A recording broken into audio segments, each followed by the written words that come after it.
So in a recent video, I did my top 5 favorite zombie movies of all time. Coming in at my number 2 spot was Return of the Living Dead, which is one of my absolute favorite movies. I love it. Very nostalgic, very bringing me back to when I was young and watching horror movies for the first time. But that got me to thinking, I have never seen any of the other ones. I've never seen anything but the original Return of the Living Dead. So I figured it's time to fix that. I need to go ahead and watch the entire franchise and check out all of the movies, which is what I did. Over the last few weeks, I ended up watching 1 through 5, and I'm going to rank them. Just like I did with the Evil Dead movies, I am going to tell you guys which ones I liked, which ones I didn't, and kind of give you a quick rundown of the movies themselves. So, without further ado, let's get into the top 5 movies for Return of the Living Dead. But first, before we get into the movie, I'd like to welcome you all back to Cody's Horror Channel. I am your host, as always, Cody. If you guys do like the content that you see on my page, please like, share, comment, subscribe to the videos. It does wonders for me. I am on TikTok, I am on Facebook, and I am on YouTube. So please go ahead and like all my socials and follow and comment away. I love to hear from you guys. So without further ado, let's get back to the video. So to start off this list, I just want to say that these were all actually pretty good movies. I'm a big time zombie guy, so they were all fun watches when it comes to zombies. But out of them all, obviously, there were a few that were worse than the others. So coming in at the 5 spot here, it was actually kind of hard. Honestly, my 4 and 5 can be swapped back and forth depending on how I'm feeling. I almost kind of want to do a 5A and a 5B on this one, but I stuck to my list to do a 1 through 5. So coming in at the number 5 spot is Return of the Living Dead, Rave to the Grave.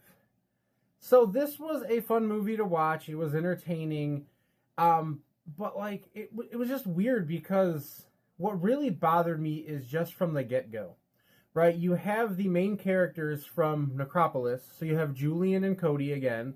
They find the exact same type of canister that Julian's uncle was dealing with, and for some reason, they have no idea what it is.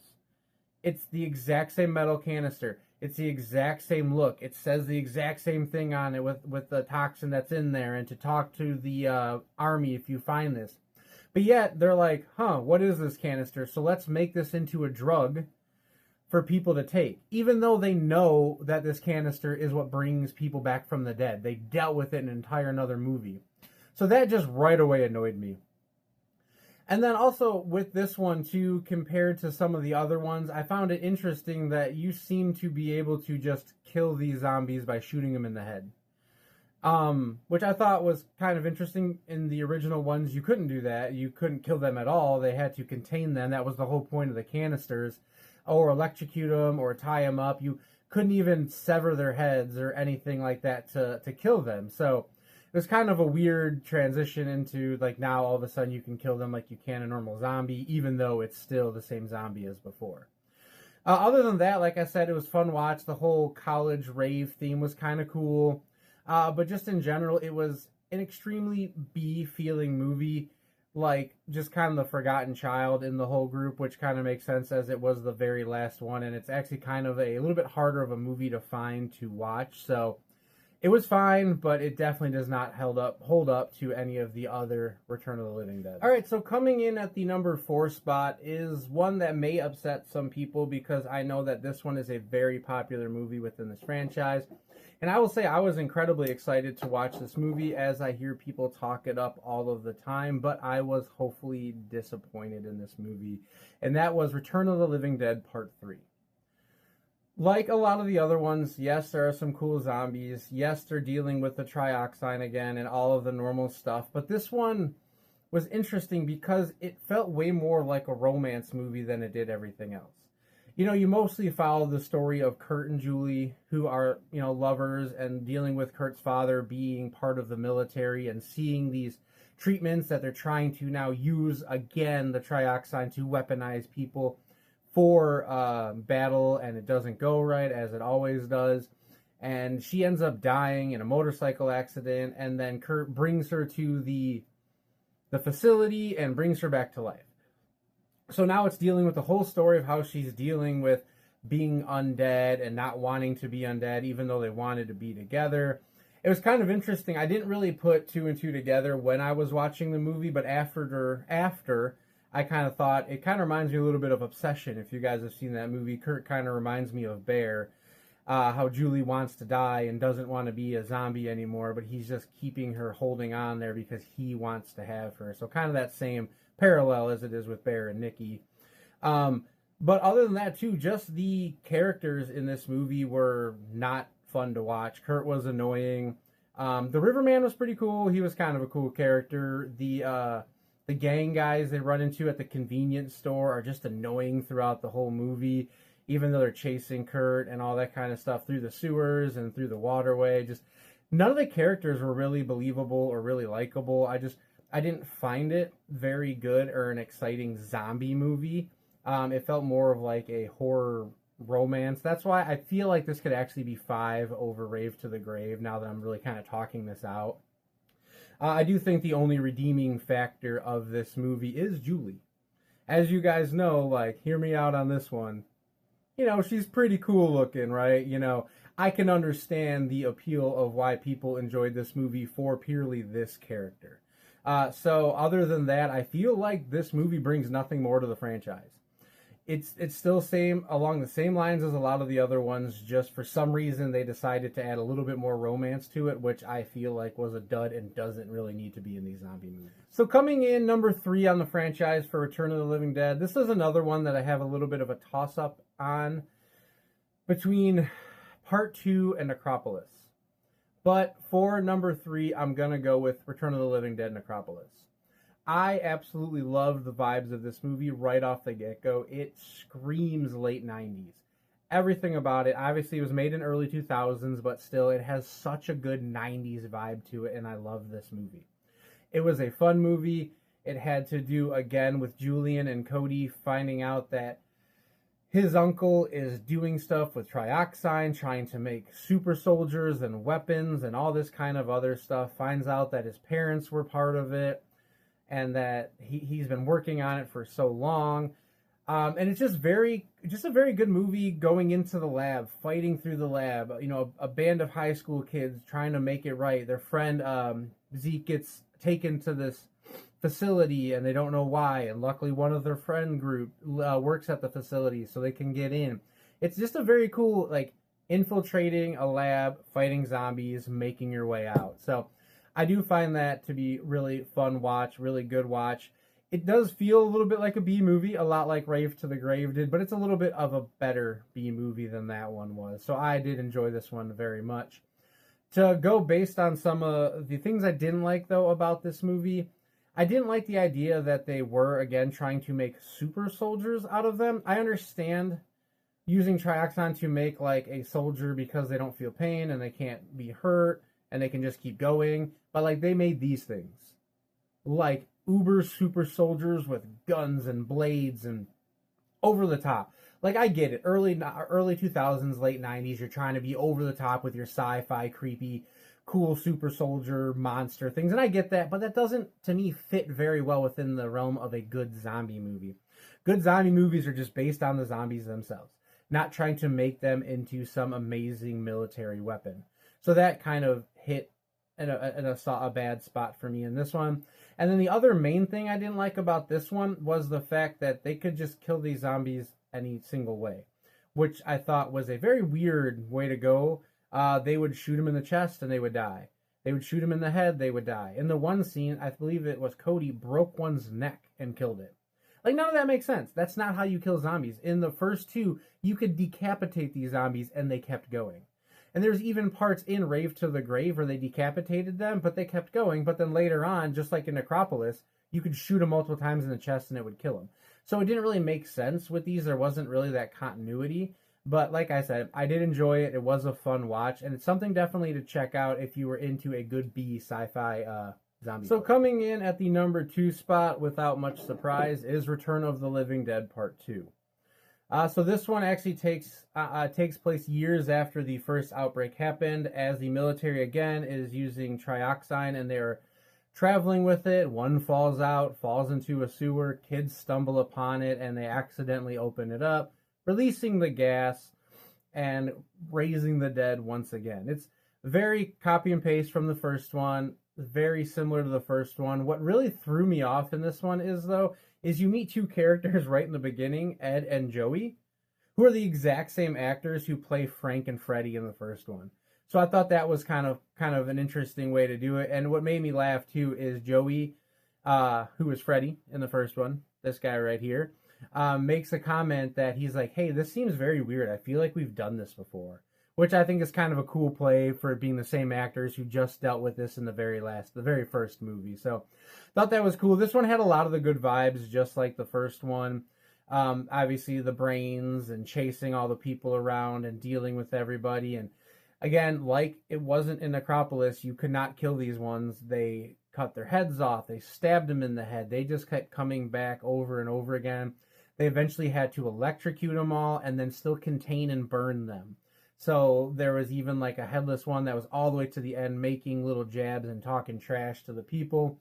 So this was what you want out of a Return of the Living Dead, these almost indestructible zombies that are chasing you around everywhere. So this had the very good 80s vibe to it, just like the first one. It was a good, enjoyable watch. The characters were pretty cool. I liked the interaction between the brother and sister.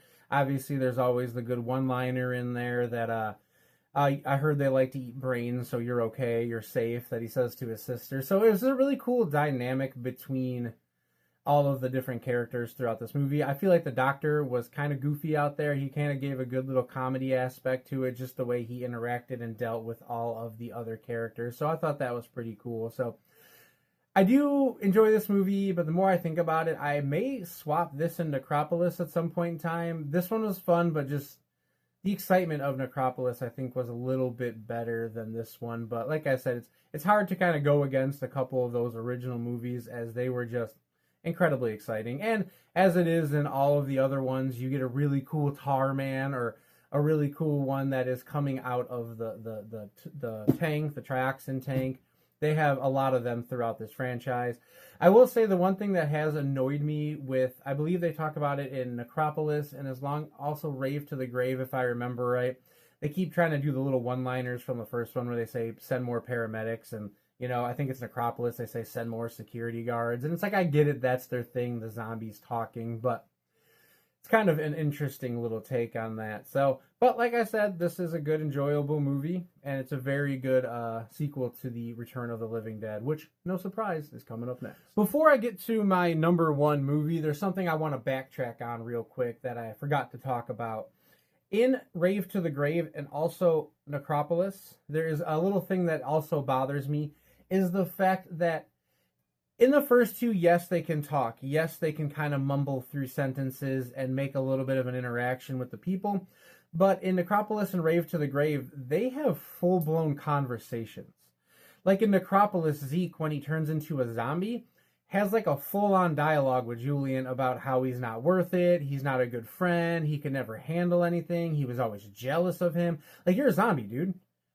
You're not any special. He just gets bit by another one. It's not like he's like the government lab one where they tweaked his brain. Like, I don't understand how all the other zombies are just fine and he is like this. And I get it. It moves the plot along and it's a movie. Don't get me wrong. But, like, that just doesn't make any sense to me. Like, same thing in Rave to the Grave. When some of, like, the main characters have gotten bitten and they chase them around. They have full conversations. Like, hey, where are you going? We just want to eat your brain. Aren't you our best friend? Don't you want us to feel good? It's like, zombies don't do that. In the first one, they mumbled and talked, and they kind of did a little bit of it, but they did not do it to that extent. And then to go back on the same kind of idea of that, as in number 3, when Julie gets changed, she doesn't change for a really long time. That doesn't happen. You get bit, and then within minutes, you change into a zombie. She goes almost the entire movie with not really becoming a zombie. And I get it. They're trying to do the whole love story and she's not changing because she loves Kurt. And it's like, it doesn't work that way.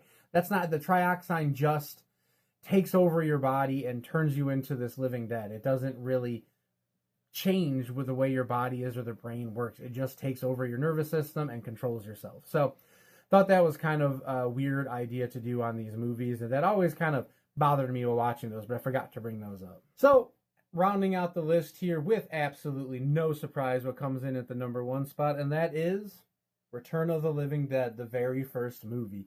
This movie is amazing. As everybody knows, this is such a fun movie to watch. It's super unserious about what it is. Obviously, this is when you get introduced to all of the different characters, whether it's Frank or Freddy or Bert or Ernie or Suicide or the whole group that is in the cemetery doing their thing. Just everything about this movie is just a really good, fun watch. The zombies are cool. Obviously, Tarman, one of the most badass looking zombies that's ever been out there. They always have cool ones in this franchise. And then you have the whole thing with them having all of the things come alive in the factory. You have the cadaver that's hung up in the cooler that tries to attack them. You have the half-cut dog that comes alive that tries to attack them. And what is interesting about this movie that I found pretty cool, that you don't see in a lot of other zombie movies, is one, these zombies can talk, which is pretty cool. You know, they call for the more paramedics, the more cops. They're, you know, Freddy's like, I can smell your brains. Don't, you know, hide from me. Like, they talks a little bit more than I like I just talked about in some of the other movies. That slightly bothers me, but it's not as prevalent in this one as it is in the other movies. And again, like, they take a long time to turn, which is kind of an interesting concept, like I just talked about, which kind of slightly annoys me, but I get it, plot, story, whatnot. Along with that, too, I think it's cool that these zombies seem to feel pain. There are a couple scenes where they are coming out of the graves and another zombie will step on their hand, and then you see them retract and kind of shake their hand. So it's an interesting concept of being able to talk, and they seem like they can actually feel pain, unlike most other zombie movies where they're just kind of mindless killing machines. So thought that was kind of a cool and exciting aspect to this movie. But like I said, Return of the Living Dead, one of the best zombie movies of all time. Such a good watch, such a fun story. All the characters are just goofy and weird and likable in a cool way. I will say, though, Frank gets a little obnoxious in this movie, but I think he plays well to his character. Ernie's awesome when he's in the morgue and all that kind of stuff. And everyone just does really well throughout this movie.